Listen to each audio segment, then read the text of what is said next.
ол дәрумендер өзің салдыратын. Қазақстанда салдырғың келген дәрумендер ар жақта допинг болып есептеледі. УСАда болмағандықтан үйімізге келіп УСАда сияқты тексермейді. Өзім шприцпен Жабық. өзім шприцпен сорам, температура 39. Бірінші айқаста еш қиындықсыз жеңді. Бірақ екінші айқаста сәтсіздік неден болды? Ол маған қарсылас емес. Сөздің ашығы. Яғни чемпиондық белбеуді сәтін. Мен Саятқа айттым, менеджерім, Саят осы жекпе-жекті қабылдамайықшы дедім. Осы 4 айқас. Қайсында ең көп гонорар алды?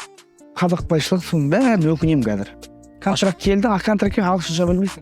Кішкене білесің, ағылшынша білем бе? 4 сас оқыды. Нормальненько қол қоя бер. Болды, қол қоя салды. Басты шарттың бірі гонорарды өсіру. $80,000. Ол жағын білмедім, әртүрлі сыбыстар бар, $40,000, $60,000. Қаржылай жағына қарағанда бұл жекпе-жектің тарихи маңызы Әрине. жоғары. Мен контракт бердім Дмитрий Джонспен. 8 бұрыштың торынан асып секіріп түсіп, Дмитрий Джонсонға Әрине. айтқанда жекпе-жекке шақырту тастауға дайын. Өзіңіздің сүйікті Қуат Хамитов деген бауырыңыз бар. Бала кезінен жаңағы бір арқасы бар жаңағы. Төбелесіп қойған кезіңіз болған. Сабағым талай қайда төбелескен. Қазір неліктен Қайрат Ахметов пен Қуат Хамитовтың арасында қарым-қатынас алшақтап кеткендей көрінеді маған. Арамыз қалай болсын екеуміз бір жақта жүре алмаймыз бұрынғыдай.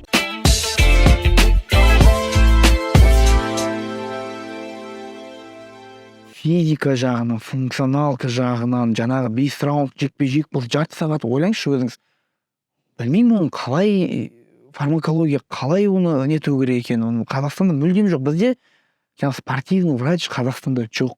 Кім бар? Мен бір рет Қазақстан дайындалып бір іздедім спортивный врач, мені сол жекпе-жегіме дейін дайындайтын. Қалай? Иә. Қажетті тиісті дәрумендер. Дәрі-дәрмек, сол таппадым. Жоқ. Ол жаңағы медсестраға ғой жаңағы системаңды салып беріп дегендей. Жалпы ол дәрумендер өзің салдыратын. Қазақстанда салдырғың келген дәрумендер ар жақта допинг болып есептеледі. жоқ, ол жаңа обычный допинг ол. Енді мен өзім допинг жаққа, Құдай көріп тұр ғой. Мүлдем хабарым жоқ. Өмір қолданбаған. Бізде ар жақта допинг контроль бар. Қазіргі уақытта қатты алып отыр. Сол былтырдан бері талай спортшыларды. Қалай жүзеге асатын? Қонақ үйде жатсың? Бізде жаңа УСАда емес дедім ғой. Бойға неделя бойы қан алады. Жаңағы қалай енді? Кіші дәрет қой. Кіші дәрет алады, одан кейін жекпе-жектен алады. Оға дейін бізде УСАда болмағандықтан үйімізге келіп УСАда сияқты тексермейді. Ол жақта басқа атын ұмытып отырмын қазір. Басқа бізде өздерінің құрған бір енді есі бар жеке. Ал оның үстінен енді демек бұл жерде де оның пайдаланатын бәлкім дәрілеріне жоқ, енді ол UFC-де шығып жүр, жарайды, мынау сұраққа келейікші, UFC-де шығып жүрген кезде ешқандай допингқа, дауға ешқандай ілінген жоқ қой. Солай 5 раунд төбелеседі, шаршы. Мен ойымша бір табиғи деп ойлаймын. Ұсталған адамдар болды ма осы One FC, One Championship? Ұсталып жатыр. Қазіргі уақытта көп ұсталып жатыр. Титулды айқастарға шыққандар болды ма осы? Титулды айқасқа шыққанда ұсталып? Жоқ, болған жоқ. Ол титулды айқастар. Бұл уақытта еще сені қатты афишировать етпейді, егер нетті ма, сені могут 2 жылға шығармау, бірақ көп афишировать етпейді. Бір несі бар. Лиганың ішінде қалады? Не қалады? Мүмкін енді где-то бір статьяларға шығуы мүмкін шығар. Осы жақында бір Бразилияның, бір Еуропаның несін шығарды. Бірақ сол неге шығарды? Ойлаңдар. Енді бұл ескерту ретінде отыр бұл лигадағы басқа жауынгерлерге. Осы Адриано Мораеспен 2 айқас өткізді. Эустахио. Гейджи Эстахио.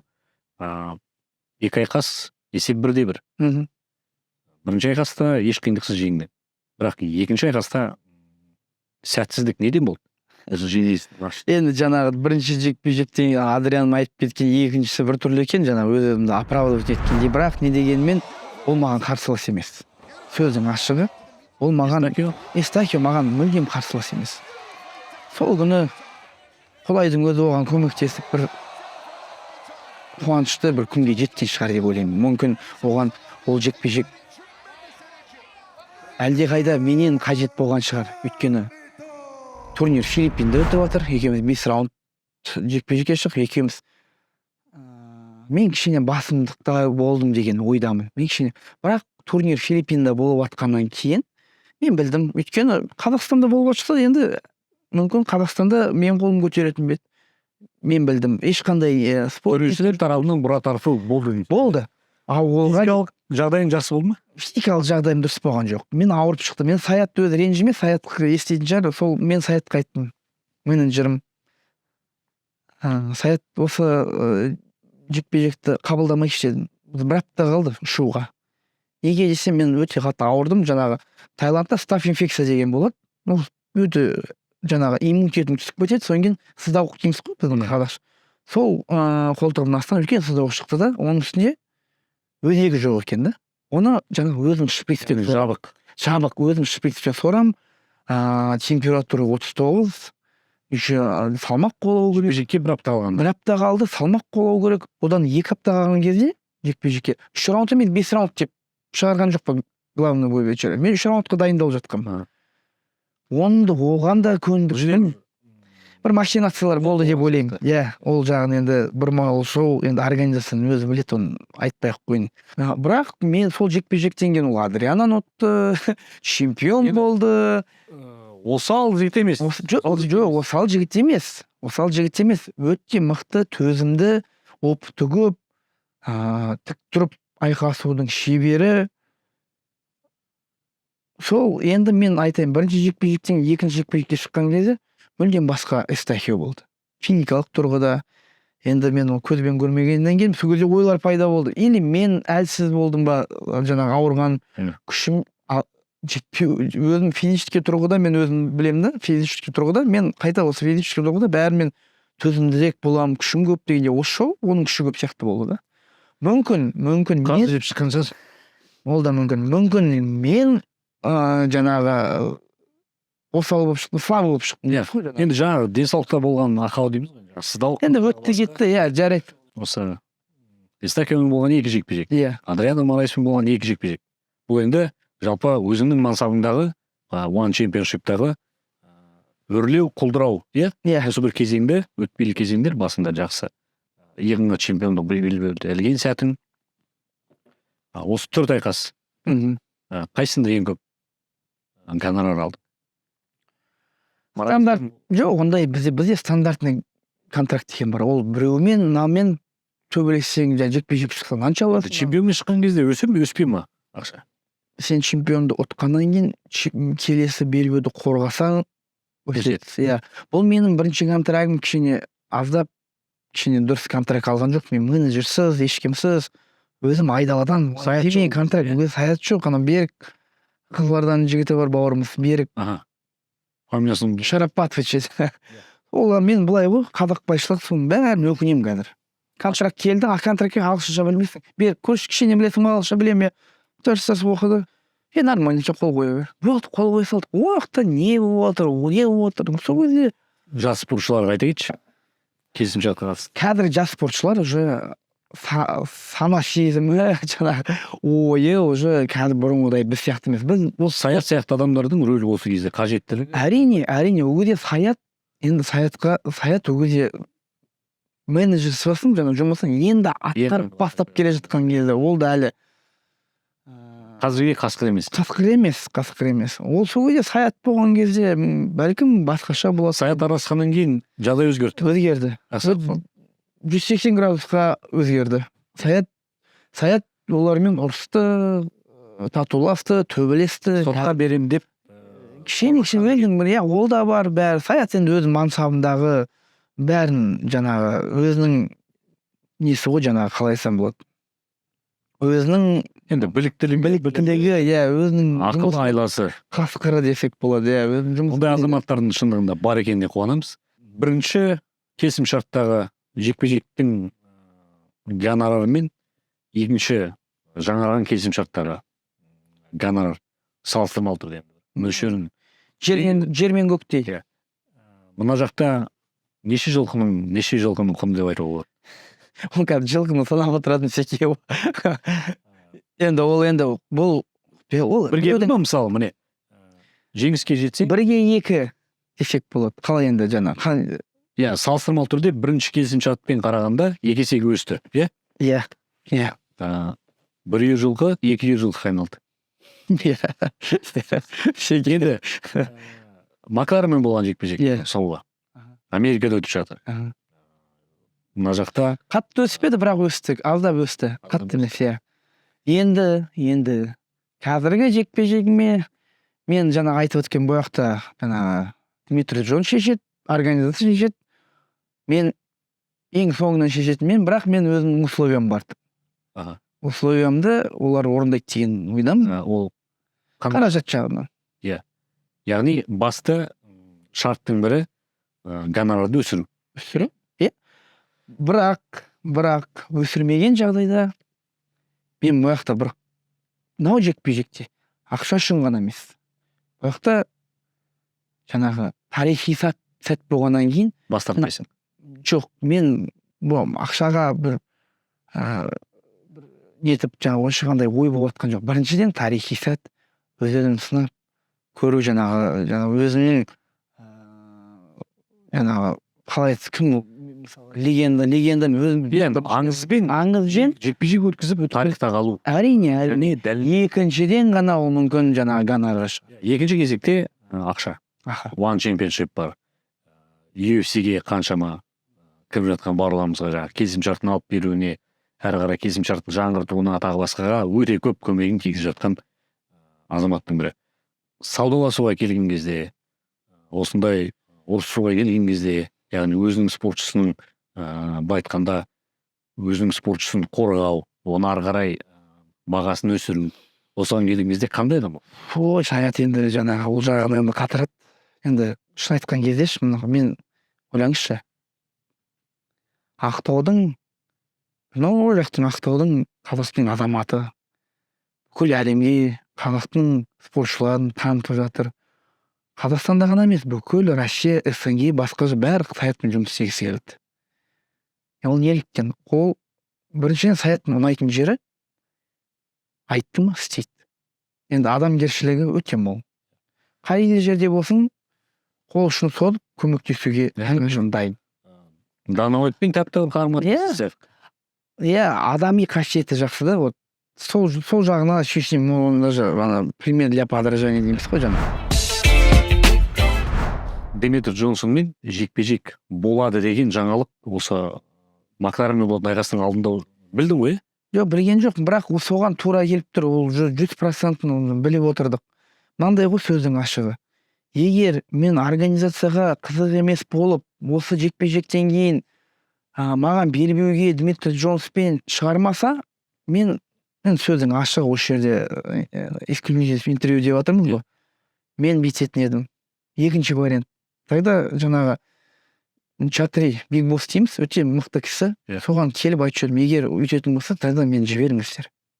Мен тағы вариант жоқ та бірақ тоже. Не мен төгіресім керек, не осымен кетуім керек. Өзі мені олар адам сияқты жіберу керек. Одан кейін мен UFC-ға контракт алуым керек. Болды. Екі-ақ вариант. UFC мен контракт па или Дмитрий Джонс па? Әрине Дмитрий Джонс. UFC маған мүлдем қажет емес. Қазіргі уақытта. Неге десеңіз, Дмитрий Джонс 12 дүркін UFC чемпионы. Енді есептей беріңіз. Қанша мәрте билік қорғады. Аңыз адам, тарихи сәт, оның бәрін өлшейтін болсақ, гонорар жағынан болсын. UFC-да бірінші, сен қандай не болсын, бірінші контракт, өте мизерный контрактқа төгілесің. Одан кейін ол жаңағы 3-4 бойдан кейін жаңа контракт, одан кейін жаңа контракт. Мен де қараймын өзі. Бойында Димитристі алып өтіп тұтқан жағдайда бұл жақсы дивиденд ары қарай UFC-ға егер кететін жағдайда енді 1-2 қорғау, белбеуді қорғау арқылы. Димитриспен тартыс тайқас өткізіп, чемпиондық белбеуді тағынып, ары қарай сәті келсе 1-2 рет қорғап, сонымен тәмамдауға болады, бір Алла көрсетеді оның бәрін. Біріншіден содан кейін бір сұраққа тоқталып есіме енді түсіп жатыр жаңағы. жаңағы осындай шығыстар болды. Дмитрий Джонс өзіміздің қазақ бауырларым ішім ашитындай бір жағдай бар да. Мысалы бір комментарий көп оқымаймын, бірақ арасында көріп қаласың. Ой, бұл Қайратқа ол болды ғой, жаңа қазақ бауырларымыз, қандастарымыз жаңағы мышонок деп соған жанын беріп, мені жаңағы бұдан жаңағы ешқандай жұмыс жоқ деп кәдімгідей нетеді. Қайта маған бұл жеке бетіңе келіп айтқан адамдар болды? жоқ, біз жеке бетке келіп айтпайды ғой. Пікір жазатындар мен оқымаймын, бірақ кейде бір жаңағы көзін шалып қаласың, иә. Сол кезде бір шетінен өзіммен бір мотивация аламын. Қалай ол дегенде жеңеміз. Біріншіден ойлаймын, өзімнің қазақ бауырларым өздеріме жаңағы против болғаны мен үшін бір түрлі жағдайды. Қалай сол кезде неліктен бір-біріміздің аяғымыздан шалып сондай енді жалпы енді бұл кез келген қоғамға, әсіресе бүгінгі заманауи қазақстандық қоғамға тән дүние деп есептеймін. Ондай осы бір кейбір сәтте ерінемісін тойып жүрген азаматтар болсын, енді ол спортшы бола ма, әнші бола ма, кейде көңілін қалдырып жатады, ол рас. Демек, Дмитрий Джонсонмен болатын айқас туралы өзім жекпе-жек өткізгеннен кейін лиганың президенті келіп 8-ға шығарған сәтте алғашқы рет өз аузына сол кезде естіді, не? Иә. Саятта білген жоқ оны? Жоқ, бірақ Саятқа мынандай ол Саят ол турнирға келді. Сол мен жекпе-жегімнен кейін ұшып кетті. Келесі күні жаңағы Мансур Евлоев деген Лас-Вегаста ұшып кетті, бірақ Саят айтты, ақылдастық. Қазір қалай да болсын сеткаға кіріп жаңағы Дмитрий Джонсты болмаса шақыр деп тұр ғой. Бірақ оған жеткен жоқ, сеткадан секіретін жағдайға Чатри жаңағы президенті өзі шығарды. Демек, Қайрат Ахметов сол жерде дайын болды. Мына 8 бұрыштың торынан асып секіріп түсіп, Дмитрий Джонсонға Әрине. былай айтқанда жекпе-жекке шақырту тастауға дайын. Оның бәрі біліп отыр. Кім жоқ? Маған екінің бірі, менің соперниктерім болсын, менің дивизионда негесе басқа спортшылар, немесе жаңағы рейтингте соның бәрі айтады, сен келесі претендент, сен әлі жекпе-жекке қалай шықпадың деп бәрі таңғалады. Менің алдыңғы соперниктерім бар, японец сыйлыққа келіпті, жаңағы Тацуя Ватанабе деген, ол айтады, сен әлі қалай деп. Жүрсің ба деген. Мен айтамын, мен не істеймін деп. Енді осы жол сол шеткадан секіріп кетіп, егер сондай не болса, қажеттілігі болса, секіріп кетіп, сол жерде бәлкім жағаласып кетуге де дайын болды. Егер оған баратын болса, жыламаған балаға өзіңіз білесіз не жоқ екен. Жыламаған балаға. Жақсы. Енді қызықты детальдар ғой бұл, былай қарап тұрсақ. Бұйыртса енді бұл жекпе-жек жалпы қазақстандық қана емес, әлемдік ММА индустриясындағы бір жарқын айқастардың бірі болу керек. Және де осы күнге дейін төккен теріңіздің бұйыртса жемісін сол енді асыға күтеміз. Бәріміз шындығында бұл айқастың бұрынғы айқастардан орны өзгерек болып тұр. Әрине. Мен үшін ғана емес, бүкіл Қазақстан жанкүйерлері үшін. Қаржылай жағынан да мүмкін, мүмкін. Жоқ, жаңа айттым ғой енді. Талаптың бірі сол деп, талаптың бірі сол. Бірақ оны айттым, оны бірінші планға қоймаймыз деп, не дегенім. Саудаласамыз. Әрине. Саят ол жағын қатырады. 100%. Бірақ дегенмен де бұл қаржылай жағына қарағанда бұл жекпе-жектің тарихи маңызы әрине жоғарырақ. Әрине. Яғни бұрыннан бері жауласып келе жатқан ата жау сияқты енді бір спорттық тұрғыда, сегіз бұрыштағы кімнің мықты екендігін анықтайтын сәт, қалай бұйыртса сол күнге жетейік. Өзіңіздің сүйікті Қуат Хамитов деген бауырыңыз бар. Бұйыртса міне хардкорда лигасында жекпе-жекке шығайын деп жатыр. Енді мен үшін Қуат Хамитов осы спорттың пионері. Осы спорттың пионері бір, және де осы спортта қалай ұзақ өмір сүруге болатындығын дәлелдей алған, және де хайп жасаудың бір маманы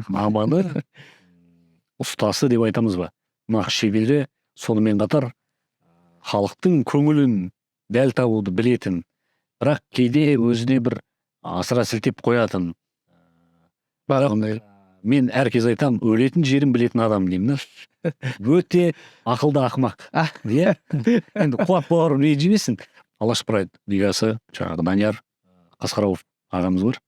Сол кісілер алғаш қолдау білдіріп, команда ретінде құрып, бірге алғашқы қадамдарын жасадыңдар. Ол кезде енді Қуат Хамитовпен қарым-қатынас жақсы болғандай еді. Өзімде енді білетін. Бірақ қазір неліктен Қайрат Ахметов пен Қуат Хамитовтың арасында қарым-қатынас алшақтап кеткендей көрінеді маған. Осы сұрағыңызға жауап беремін. Біріншіден жаңағы Данияр Қасқаров ағамыз айтып кеттіңіз ғой жаңағы бастапқы сол нені талқылап жібергім келіп тұр. Ең бірінші рет ережесіз жекпе-жек жоқ кезде, мүлдем жоқ кезде Алаш Прайд командасы осы майталмандармен, осы промоушнмен бүкіл әлемге десек те артық болмас, осы Алаш Прайд командасы промоушнның үлкен бір жаңағы не биіктіктен көрсетті. Алғашқы бір үлкен деңгейде, өте жаңағы енді балуан шолақ толтырып, қателеспесем, Емельяненко, Александр Емельяненкоға $80,000. Сол жағымен әртүрлі сыбыстар бар, $40,000, $60,000, бірақ не деген өте көп ақша берілді. Ол не заманда. Былай қарап тұрсаң, ол кісілердің бұл спортқа еңбегі сіңген. Қазір сол кісілер бастаған пионерлері, одан кейін қазір қалай дамыды? Одан кейін жаңағы қандай нелеріміз Найза қазір қалай келе жатыр? Қазір бренд. Жаңағы тағы да көптеген бәрі осы кісілерден басталған. Оның үстіне Данияр ағамыз көп айтамыз, ол ең бірінші бізді бастаған Асқат Ерболатов деген кісі бар. Оны да ұмытып кетіп жатамыз айтуға негізінде. Бушидоның президенті турнир жасап жүрген Асқат Ерболатов бізді Қуат екеумізді жаңа шақырып алып, біз өзде жаспыз, қайнап тұрған кезіміз, ақша қайдан табамыз, спортта жүрміз деп жүрген кезіміз ғой. Бір ауылдансың. Бір ауылдан. Біз Қуатпен жаңа бәрін талқылап мен сізге бір неге жинап берейін. Қуат екеуміз ауылдаспыз. Іле ауданы Ащыбұлақ ауылы. Көршіміз.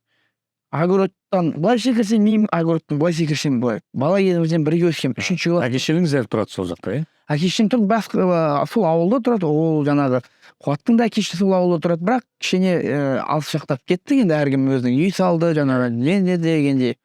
Бірақ балалық кезде 3-ші класстан бері біргеміз. Екеуміз де бойымыз бірдей, тәпел моңғолмыз. Жаңағы бойымыз мынандай кішкентай кезде өспей қалған. Көшеде бірге төбелестік. Қуат екеуміз енді мінезіміз де келеді жалпы. Қуат екеуміз күрес каратені бірге бастадық. 2 жыл ауылда карате ашылып, 2 каратеді, екеуміз данныйларымыз мықты, шпагат, сальто дегенде. Содан күресті бірге бастадық. Күресті бәрін бірге келдік. Өмірде де, спортта да, қай неде болсын бірге жүрдік. Ал енді жаңа сұрағыңыз, неге алшақтап кетті? Мен ертерек үйрендім. Қуат әліңге дейін бойдақ. Арамыз қалай болсын екеуміз бір жақта жүре алмаймыз бұрынғыдай. Ол клубта мысалға Қуат бауырыңыз бойдақтармен кетті? Мен жоқ, жүрдік қой, жүргенше жүрдік. Мен үйленген болғандықпен 5 жыл бойы Қуат екеуміз бір үйде тұрдық. Жаңағы менің жолдасым ауылда, әке-шешемнің қасында, мен жаңағы суббота воскресенье дейміз ғой, сол үйге қонақ болып барып, қонақ болып қайтатын. Сол жаттығу үстінде болдық. Қуат екеуміз жаңағы 5 жыл бір адаммен жатақханада тұрған адамбыз ғой өзіміз. 5 жыл бір адаммен бір үйде тұру деген, оның енді іш құрылысына дейін танып көресіз ғой. Бәрін бала кезімде Қуат кім не екен, ол менің білетін кім не екенімді. Жалпы негізі енді Қуат бауырымыз енді ол сыртқа көп нәрсесін байқатпайды ғой, енді әр адам кемшілігі бар. Бір қызықты нәрселерді сұрағым келіп отыр. Қызық өте көп. Қуат жаңағы байқасаңыздар, осы Алаш Прайдта жүргенде ол Қуат деген аты бар, бірақ кішкене кейінгі сияқты емес, жаңағы хайп шоу. Мен қасында оған нетіп отырасым, маған бірдеңке жасаймын дейді, мен айтсам, сен былай жаса, қатты кетпе, ел көріп отыр, әке-шешең көріп отыр, қатты кетпей қой бауырым деп. Сол кезде өзінің кішкене жаңағы тормозын басып отыратын. Өзінің арқасы бар, ол бірдеңке десе жаңып кетеді. Недегі қаңтарда болған оқиға. Бәлкім соған не шығар, мысал шығар. Біреулер жаңағы өзі де енді қызуған жігіт қой, шықты ішінде. Мысалы мен былай ойлайтынмын, осы Қуат мәтінді жазған кезде осы кейде бір тым шебер жазылатын мәтіндер болады да. Жоқ, өзі жазады. Тым әлсіздеу жазылатын бір посттар болады. Бірақ ар жағында ішінде жатқан шынайылықты көруге болады мәтіндерді. Болады. Және де осындай бір кейде кейбір хайптың құралдарымен көркемделген мәтінді көруге болады.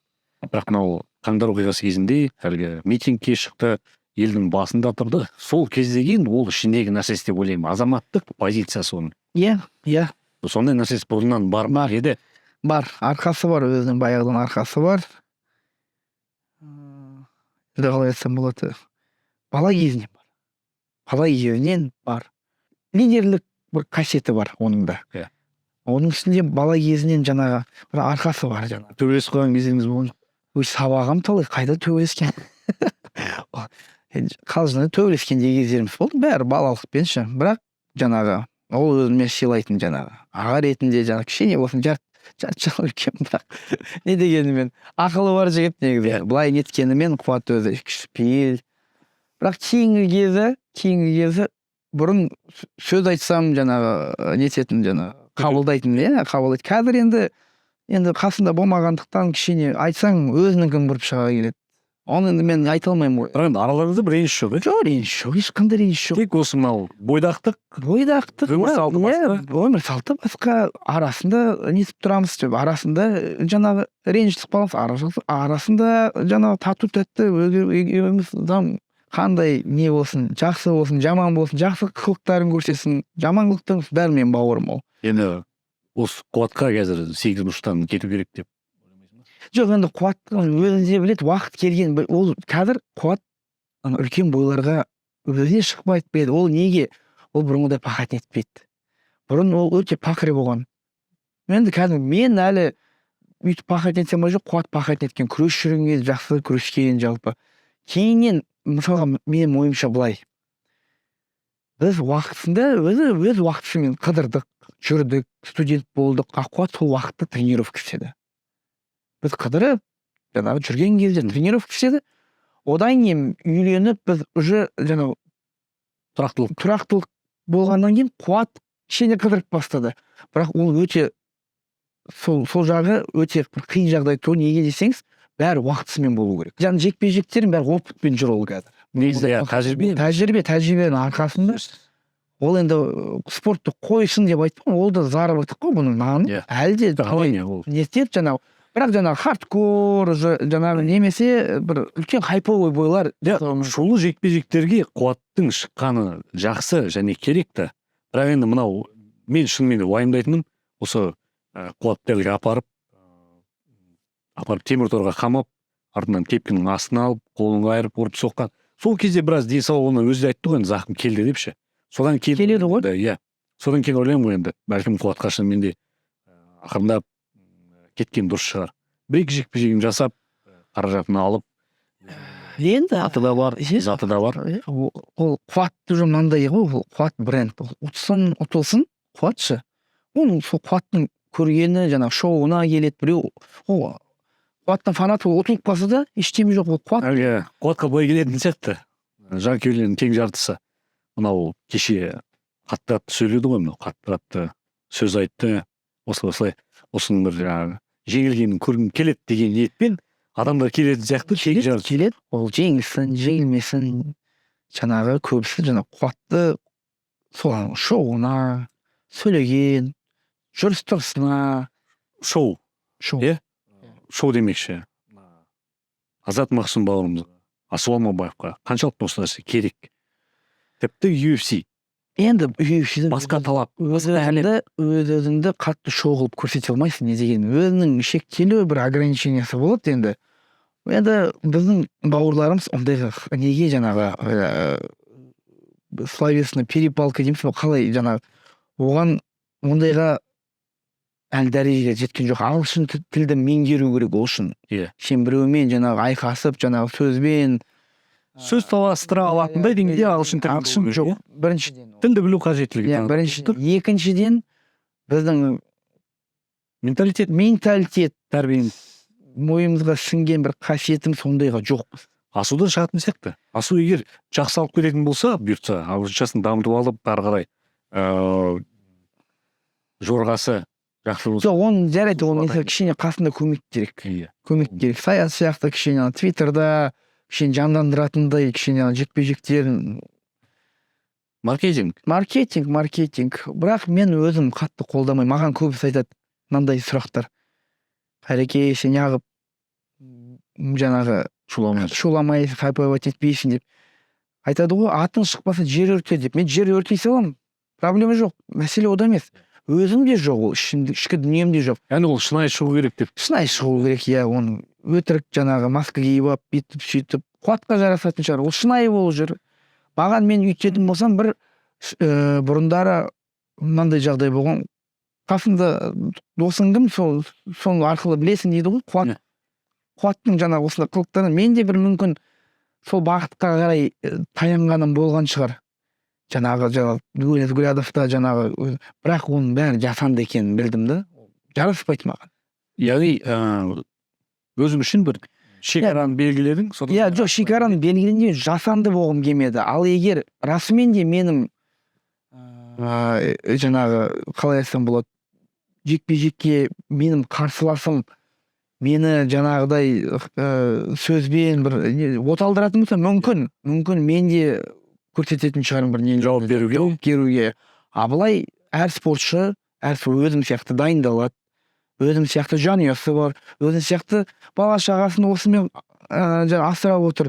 Мен оған қалай мен жаңағы нете аламын, оған жаман сөздер айтып, өзімді жаман жағынан көрсету, мен үшін ол кішкене төменгі принцип деп айтсам болады. Байқанда жаңағы ішкі құндылықтар жібермейді. Жібермейді. Қуатты өте қатты құрметтеймін.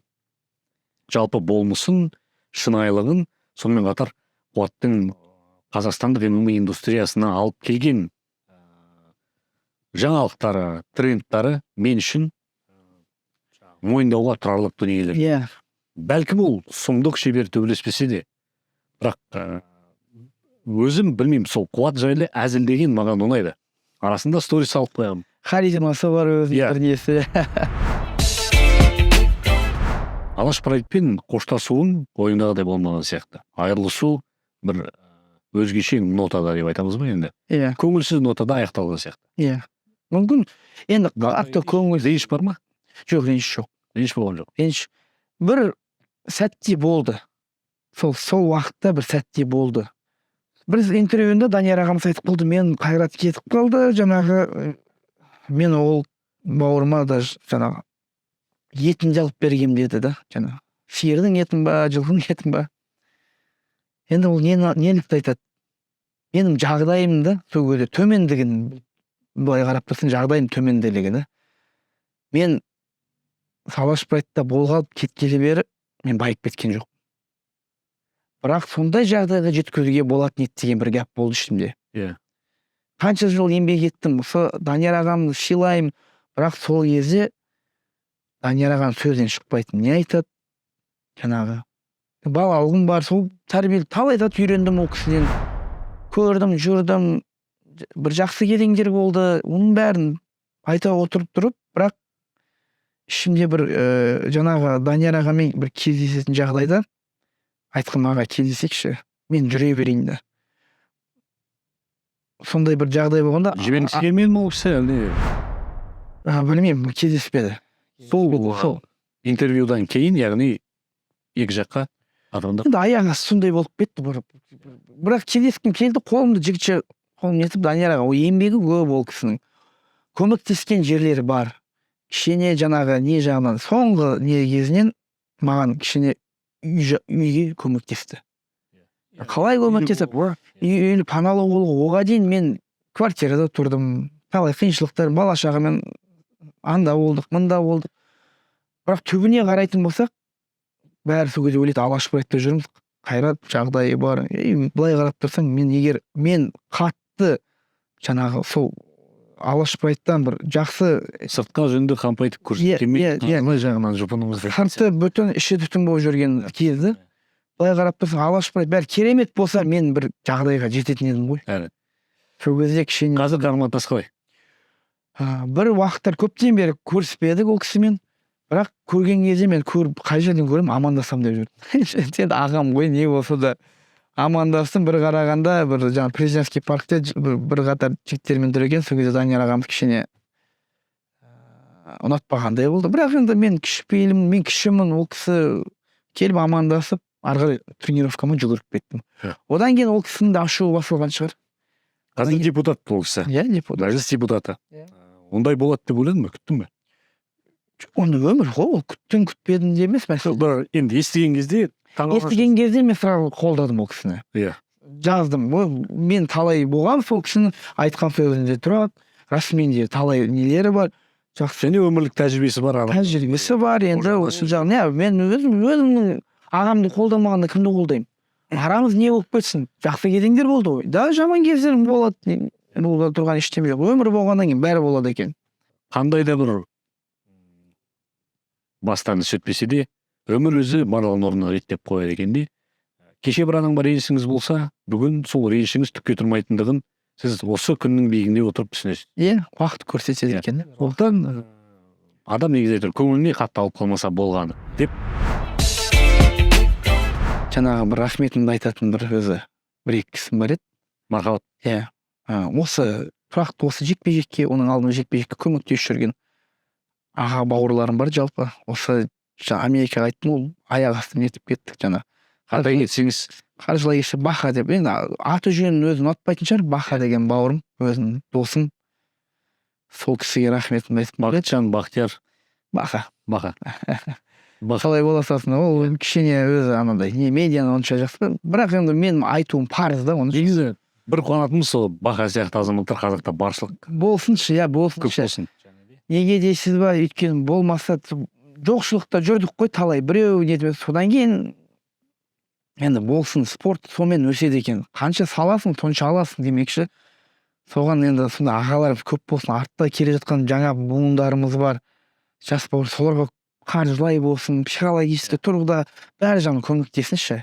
Біз қиыншылықты өткен сол артымыздағылар соны көрмесе екен деймін да. Неге десеңіз, біз пионер болғаннан бүкіл ауырды алдық деп ойлаймын. Және қуатымыз бар, арманымыз бар, Ержан Естен, Аслан Тоқтар бар, Төлеген Ақылбеков, кім бар, кімді, Азиз Амоев, Асиф Такиев, мен айттым ғой жаңа, көптеген спортшылар. Сол ардагерлердің бәрін жинап бір жекпе-жек кешін өткізсе қалай ғой? Ол ардагерлердің бәрін жинап бір отырып шай ішу керек. Соған жете алмай жүрміз қой. Одан кейін жаңағы мен тренерімді айтып қалыппын. Иә. Тренерімді Игорь Фунтиков деп. Егер байқайтын болсаңыздар, сонымен жұмыс істегелі бері менің жаңағы ростым кішкене кәдімгідей мектеп қалды. Ол бапкер ретінде несімен ерекше адам? Қандай адам ретінде өзі кішкене тұйықтау, біреулер оны жаттығын түсінеді, біреулер түсінбейді, біреулер келеді, қашып кетеді, біреулер жаңағы кішкене тұйық, тренировкасы өте жесткий. Бірақ бір-бірімізбен екеуміздің жаңағы взаимосвязь дейміз ғой, екеумізге жақсы, басқа біреумен мүмкін екеуміз бір-бірімізді жақсы түсінеміз. Менің организм біле демалатын кезде демалдырады, демалам дейтін кезде демалам, беретін кезде пахать ететін кезде пахать етем, бір-бірін түсінеміз жалпы. Бәр жағынан. Сол Игорь Фунтиковқа рахмет, өзі ресейлік не болса да, бірақ екеуміздің неміз жаңағы ойымыз бір жақтан. Яғни үйлесім тапқан тандем, жекісті тандем деп айтып болады. Ол тамаша. Тағы да сонген өзімнің ағамды, өзім ауылдас ағамды, бүкіл қазақ елімге мәлім Бауыржан ағамызды, Бауыржан Оспанов. Иә. Ол кісі енді еңбегі қазақ еліне, қазақ елінің спортына жалпы еңбегі сіңген кісі. Мен сол кісінің қай жаққа көмектесе риза болып отырмын. Бәрі жақтарда қай салада болсын, спорт болсын, өмірде жаңағы жетімдер үйіне Антай жомарт азаматтардың бірі. Сондай, иә. Өнер тек спорт емес, өнер, машылық. Жаңағы, көп. Айта алмайсың, қаншама не бар. Сол кісіге алысып, өзімен бірден кез өтіп кетпесе де, ойлақ қалмасын жаңағы біреудің артын жауып, ол Бауыржан ағамыз маған өтіп кеткен ештемес жоқ. Жоқ. Мүлдем ондай жоқ. Шын айтайыншы, міне, құдай көріп тұр ғой. Мен ол кісіні былай жақсы көремін да, сол. Осы сұхбатты Бауыржан ағамыз көргеннен ертең саған хабарласады ғой. Мен осы күнге дейін ешкіммен ештеме сұрап көрмеген, маған ешкім ештеме беріп көрмеген. Вот соны айтып кетейікші, біреуге жаңа сөзің ашық, енді ашық интервью ғой, дұрыс қой. Көлік міндің ғой? Жоқ, көлік мінген жоқпын, өзім сатып алғам, кредит қалғам, былай жүргем, ешқашан маған кім жоқ, мүмкін емес. Мен осы күнге дейін Алматы бизнес отель қонақ үйінде жоқ, кім ол басқарып жатыр. арманға табыстады. Арманға табыстарды бауыржан. Жоқ, мен жоқпын. Мен қай жерде болсын, маған ешкім ештеме бермеген. Мысалға, мен өзім сондайға бейімделгенімді, неге дейсіз ба? 10 адам болады, сол 9-ына берсе маған бермейді. Мен то шеттеліп қалатам, то көрінбей қалам, то ұмытып кетеді, то Кімге байланысты да сонда? Сізге байланысты жағдай? жоқ, мен осы күнге дейін жоқ. Осы күнге дейін біреудің ала жібін аттап көрмеген адам, біреуді ренжітіп бетке бет ренжіткен адам емеспін. Кейде қатайып отыру керек па деп қалам да. Біреулер қатайып отырса, мүмкін сол бәрі қатайып отырғандарға березге тәкаппарлық емес. Мен біреудің алдына бүйтіп бара алмаймын, маған бірдеңе берші деп. Мен өзімнің бауырымнан мүмкін қарызды сұрауым мүмкінмін. Немесе былай кішкене $1-2 өз қалтама салса, оның өзі алмаймын, мысалға ше. Былай сұрайыншы. Аш жүрген кездегі сәтіңде ең бір қиын жағдай, жаңа айттым ғой. Сол бір қиын жағдайдан бір мысал келтірші, және де осындай сыйақы ретінде берген. Жарайды, былай. Қолыңа ұстаған ең көп қаражат қандай? Аяқта кішкене күлетін жері ғой. Енді жоқ, жаңағы бір моментте жаңағы жамандағым келіп отқан жоқпын. Бір моментте квартирада жүрмін, Алашбаевта жүрмін. Қайрат деген атым бар. Мысалға да сол кезде бәрі, ол кезде маяқта жаңағы Шафқат болсын, Асу болсын, кім бар? Біреуі жоқ мансабында, сол қуат айналдырған 7-8 бала, осы спортты көтеріп келе жатқан пионерлер.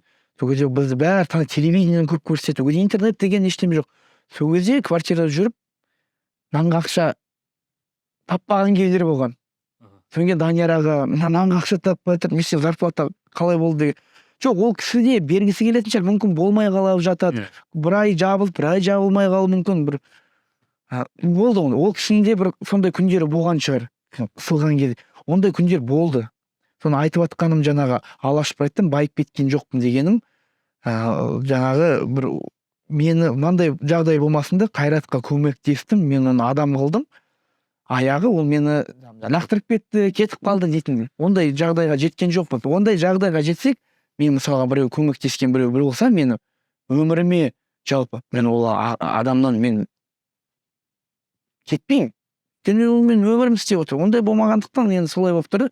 Бір-бірімізге ешқандай көмегіміз тимегеннен кейін, енді өмір болғаннан кейін әр түрлі жағдайлар болады екен. Ең көп қолыңда ұстаған қаржы неше қанша? Ой. Жаңа Данияр аға маған көмектескені бар, үй жағына ше. Бір өз кішкене бір қатты да үй емес, сол кезде үй жағына көмектескен. Ол жігіттермен жиналып, $5,000-10,000 өздері жиналып, айтпай қойын, ол қатты да көп емес, жартылай өзімдікін, сол жетпеген Данияр аға сол жігіттермен жиналып бергені бар. Кетіп бара жатқан кезде мен кетіп баратым, бірақ Данияр аға айттым ғой. Соны түсініп, қайта сол жеріне ризамын. Данияр аға, мен осы үймен келіп, осы үймен кетіп бара жатырмын дедім, қанша жылдан бері. Не істеп қойдым дедім да. Осы келдім, ал мансабымен чемпион болам, қаражат жасаймын. Келдім, түксіз кетіп баратырмын дегенде, мүмкін сол жағын түсініп қалды.